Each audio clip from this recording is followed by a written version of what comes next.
సేమియా ఉప్మా హెల్దీ వేలో పొడి పొడిగా తయారు చేసుకుందామా. పిల్లలు కూడా చాలా ఇష్టంగా తింటారు. ఒక ట్రిక్ తోటి మనం ఉప్మా చల్లబడ్డాక కూడా మెత్తగా అవ్వదండి. ముందు ఒక కడాయిలోకి కొంచెం ఆయిల్ వేసుకొని సేమియాను నేను వాటర్ గ్లాస్ తోటి సగం కంటే ఎక్కువ తీసుకున్నాను. ఎర్రగా వేయించి పక్కకు పెట్టేసుకున్నాను. తర్వాత అదే కడాయిలోకి కొంచెం ఆయిల్ వేసుకోవాలండి. ఆవాలు, జీలకర్ర, శనగపప్పు వేసుకొని ఫ్రై చేశాను.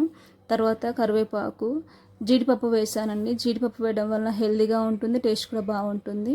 క్యారెట్, అలాగే ఉల్లిపాయ యాడ్ చేశానండి. ఇవన్నీ మగ్గిన తర్వాత కొంచెం సాల్ట్ వేసుకొని మగ్గనిచ్చాను మెత్తగా. ఇవి మగ్గిన తర్వాత మనం ఒక గ్లాస్లో సగం కంటే ఎక్కువ సేమియా తీసుకున్నాము. ఇప్పుడు ఫుల్ గ్లాస్ మనం వాటర్ పోసుకోవాలి అంతే. 1-2 చొప్పున వాటర్ పోస్తే మెత్తగా అయిపోతుంది. ఒక పావు వంతు మాత్రమే ఎక్స్ట్రా వాటర్ పోసుకొని వాటర్ మంచిగా బాయిల్ అయిన తర్వాత సేమియా యాడ్ చేస్తాను. ఇలా పొడి పొడిగా వచ్చింది.